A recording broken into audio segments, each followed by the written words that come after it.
mga generations po sa books po ay sobrang fun po.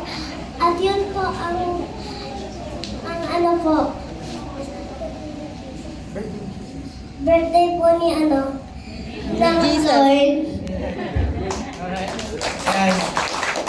Praise God po, ay nakikipag-unahan po sa akin magpasalamat. Ayan po, ako rin po yung nagpapasalamat sa Lord.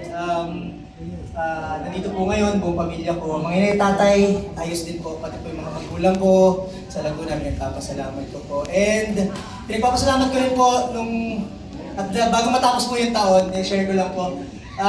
Tinawag po ako ng pinakamataas sa amin na boss po doon sa engineering. At sabi niya po sa akin, may secret daw pong bibigay sa akin na ako lang daw po ang nakakaalam. Ayun po, binigyan po ako ng promotion, ng double promotion po. So, alam ko po narinig niya, lagi ko pong pinagkatotoo dito yung hirap sa trabaho. Pero yun nga, kasama po talaga yun sa trabaho. Pero at the end of the day, naalala ko po yung January po namin na Mami Shai na prayer. Ang prayer po namin, saan po ba dadagdagan kami ng income, Lord? And naalala ko po talagang sumasagot ang Lord sa mga bagay na hindi naman po natin inaasahan.